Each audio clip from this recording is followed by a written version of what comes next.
Thank you, Mr. Chair. Uh, may I ask Mr. Edward Farda?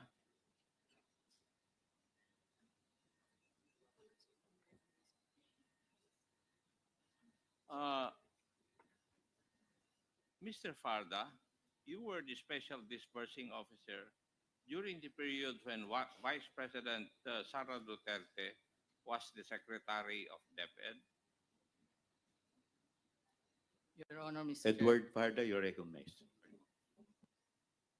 Your Honor, Mr. Chair, I confirm. Thank you.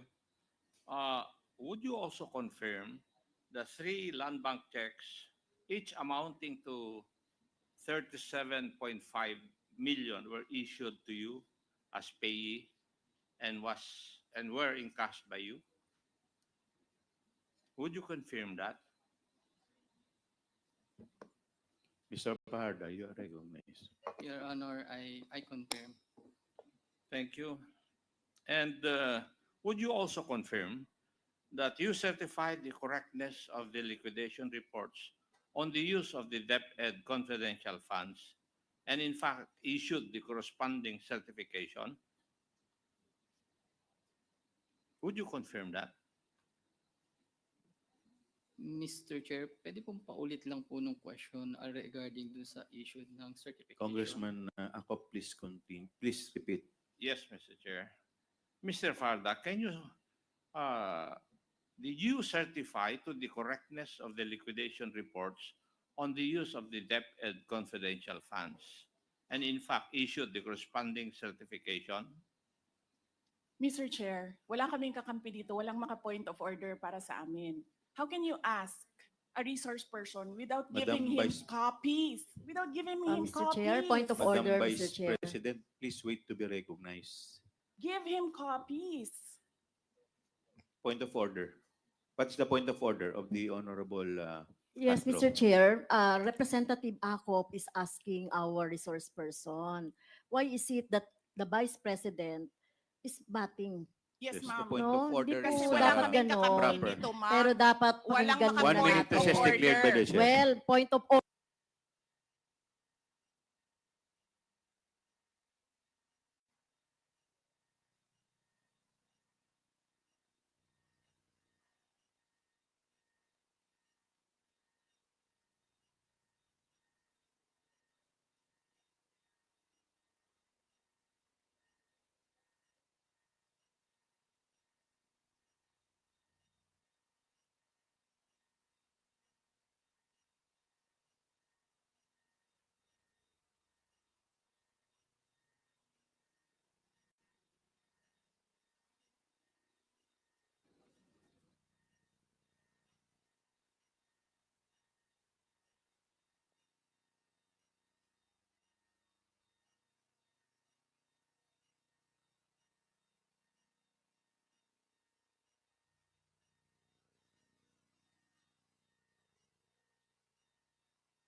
Session resumes.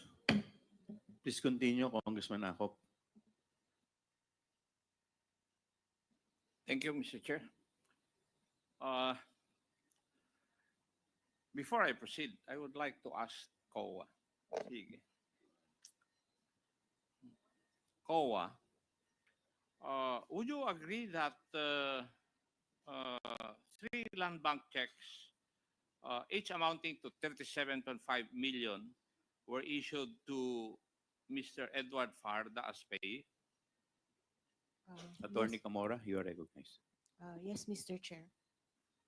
And did Mr. Edward Farda certify to the correctness of the liquidation reports on the use of the DepEd confidential funds, and in fact issued the corresponding certification? Yes, Mr. Chair. Yes. And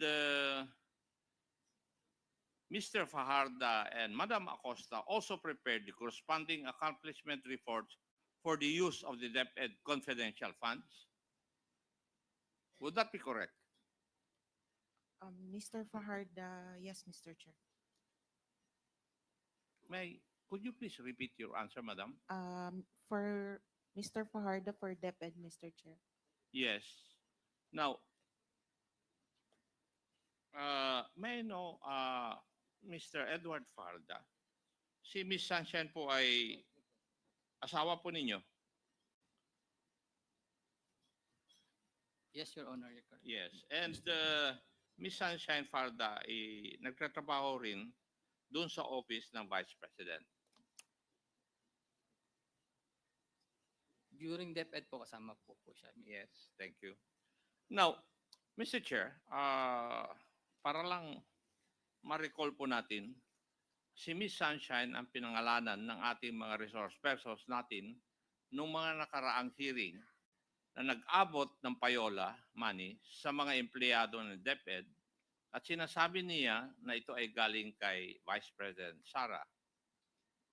Bagay na bagay sa kanya ang kanyang pangalan. Talagang sunshine siya dahil paano ba naman hindi iilaw ang mukha mo pag naabutan ka ng pera?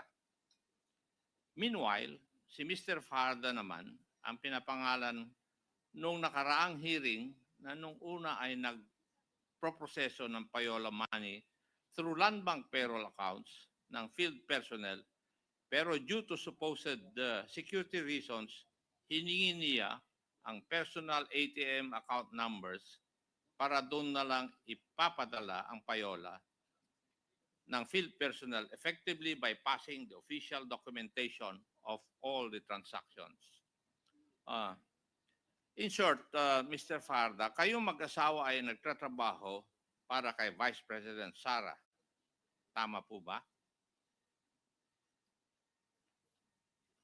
Mr. Edward Paharda. Yes, Your Honor. Yes. Kayo ni Miss Sunshine ay galing sa Davao. Tama rin po ba? Yes, Your Honor. Bago kayo nagtrabaho under DepEd with Vice President Sara as the Secretary, si Miss Sunshine ay nagtrabaho for VP Sara nung siya ay mayor ng Davao City. Tama po? Mr. Paharda. Yes, Your Honor.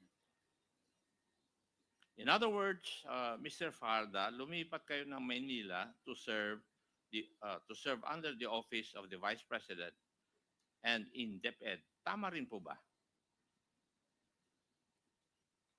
Your Honor, yung po kasing asawa ko nasa Manila, so kung ako po ay nasa Davao, so I decided na mag-apply po ako sa DepEd, kaya nagkasama po kami.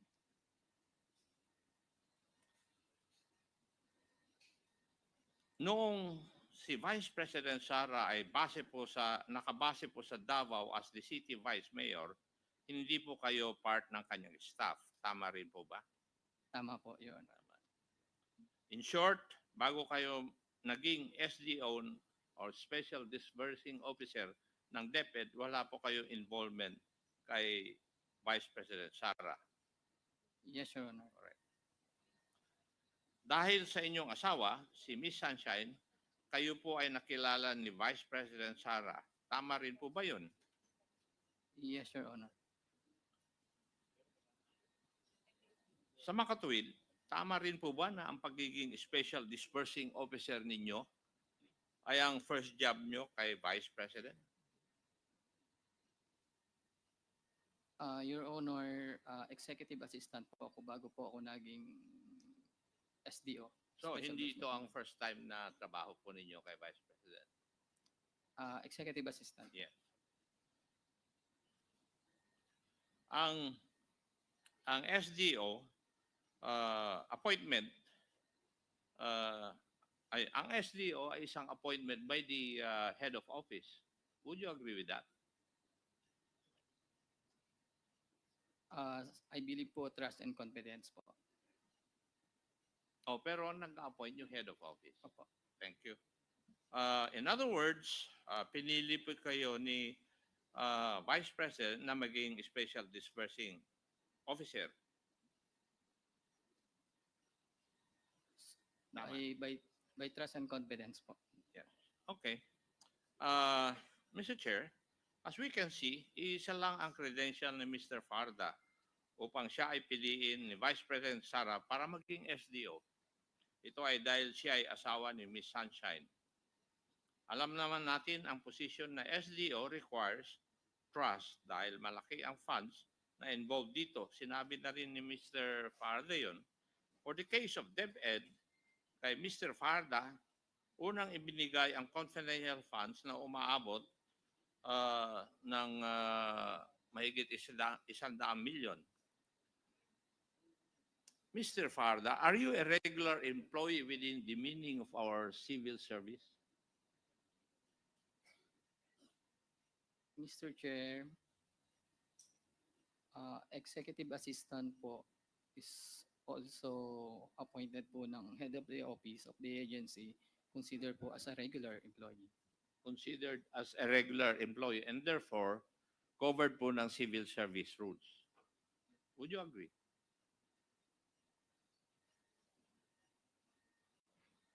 Mr. Chair, hindi po ako masyadong maalam sa rules po ng civil service. So, can I ask someone? Kasi if you're a regular employee under our civil service rules,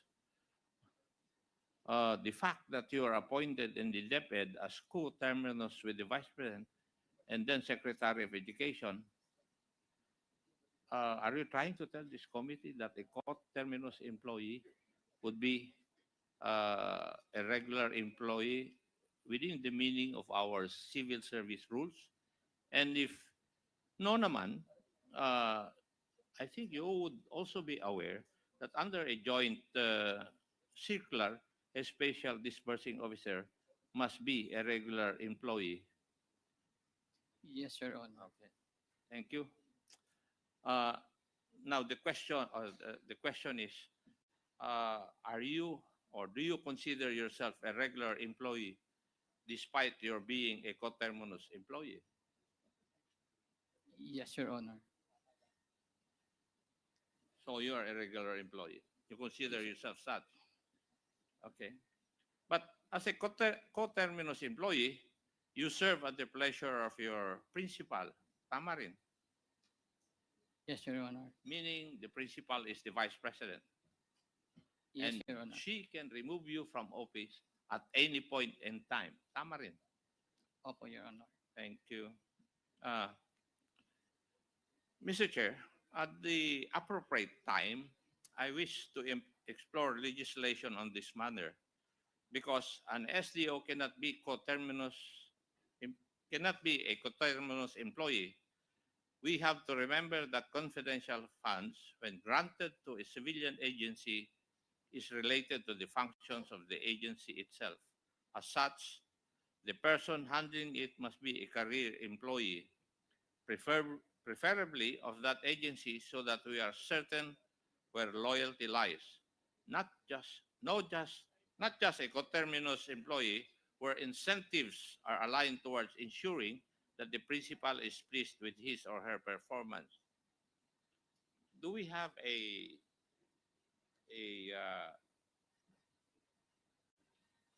representative of the Bureau of Treasury, Mr. Chair?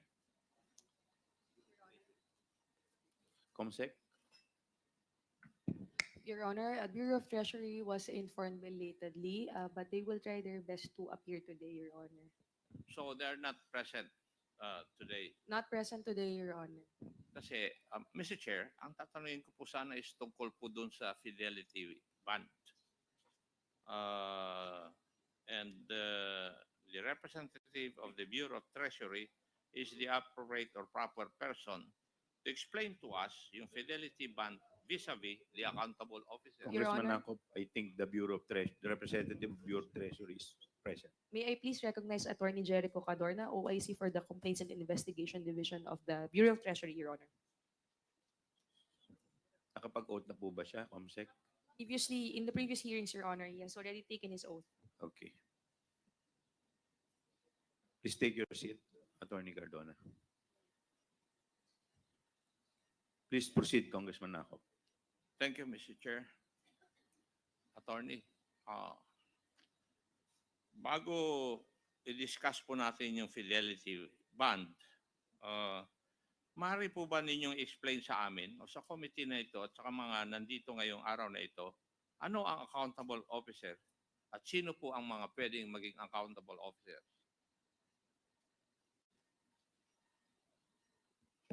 Good afternoon, Your Honor, and to the Honorable Committee.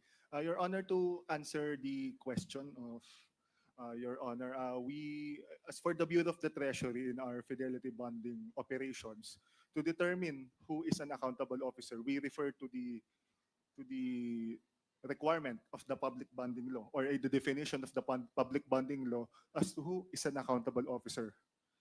Section 314 of the public bonding law states that every officer, agent, and employee of the government of the Philippines or of the companies or corporations, the majority of the stock of which is held by the national government shall, whenever the nature of the duties performed by such officer, agent, or employee permits or requires the custody of funds or property for which he is accountable, be deemed a bondable officer.